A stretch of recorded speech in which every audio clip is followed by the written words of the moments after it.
Sorry friends, वो video cut गया था, तो अब मैं आपका बताता हूँ कि वो कैसे इंस्टॉल करते हैं। चलिए अब आते हैं वीडियो पे।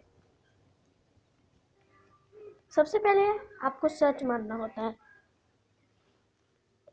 चलिए आप सर्च मारते हैं। आप सर्च मारिए सबवे सफर मोड एपीके। ये आपका अनलिमिटेड कॉइन्स आएगा, उसे इंस्टॉल कर लीजिए। उस पर क्लिक करने के बाद आपको डाउनलोड लिंक मिल जाता है। नहीं मिले तो और लिंक है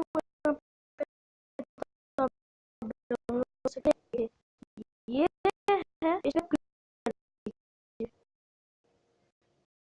क्लिक कर देना है, डाउनलोड।